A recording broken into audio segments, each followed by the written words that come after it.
उत्तर प्रदेश की राजनीति में सुप्रीमो मायावती का नाम तो सभी जानते हैं। राजनीति में सीएम पद पर रहते हुए सुप्रीमो मायावती ने अच्छे को ठिकाने लगा दिया। एक महिला होने के नाते मायावती का सीएम बनना काबिले तारीफ ही रहा, लेकिन धीरे धीरे मायावती का जलवा कम होने लगा और यही नहीं, समाजवादी पार्टी के साथ गठबंधन करने के बाद भी मायावती का जादू लोगों पर नहीं चल पाया। 2024 के चुनाव में भी मायावती अपना जलवा नहीं बिखेर पाई, जिसके चलते कयास लगने लगा कि मायावती राजनीति से संन्यास ले लेगी, क्योंकि अब राजनीति में वह लोगों को अपना दमखम नहीं दिखा पा रही थी। लेकिन अचानक से सुप्रीम कोर्ट फैसले आते ही क्रीमी लेयर को लेकर, जिसके चलते मायावती और चंद्रशेखर आजाद सभी दलितों के तक को उठाने के लिए तैयार हो जाते हैं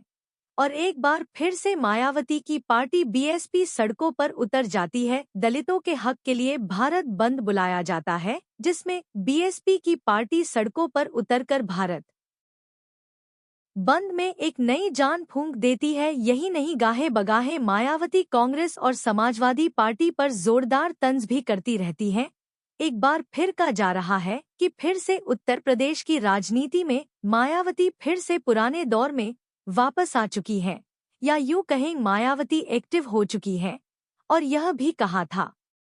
है कि उत्तर प्रदेश की राजनीति नहीं, अब मायावती दिल्ली की तरफ रुख भी कर रही हैं, क्योंकि इसके पीछे खबर सुनने में ये भी आ रही है कि मायावती अब राष्ट्रपति बनने जा रही हैं। तो क्या है इस खबर की सच्चाई, आइए चलते इसके तहत तक। 68 साल की उम्र को पार कर चुकी सुप्रीमो मायावती उत्तर प्रदेश की राजनीति में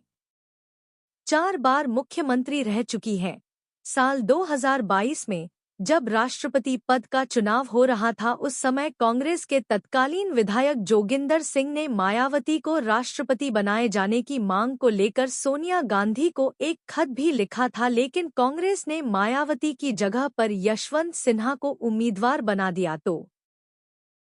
दूसरी तरफ बीजेपी ने आदिवासी समाज से आने वाली द्रौपदी मुर्मू को राष्ट्रपति का उम्मीदवार बना दिया। वहीं मायावती ने भी अपना पूरा समर्थन द्रौपदी मुर्मू को दिया और राष्ट्रपति चुनाव जीतकर द्रौपदी मुर्मू राष्ट्रपति बन गई। वहीं आपको बता दें कि अगला राष्ट्रपति का चुनाव साल 2027 में होना है, लेकिन एक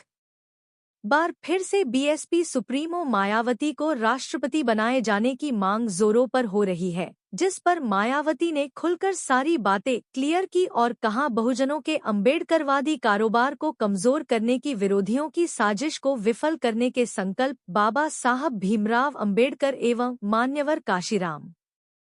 की तरह ही मेरी जिंदगी के आखिरी सांस तक बीएसपी के आत्मसम्मान पर व स्वाभिमान मूवमेंट को समर्पित करने का फैसला आता है। मायावती ने आगे यह भी लिखा था, शक्ति राजनीति से संन्यास लेना मेरा कोई सवाल ही पैदा नहीं होता, जब से पार्टी ने आकाश आनंद को मेरे न रहने पर अस्वस्थ भी कथा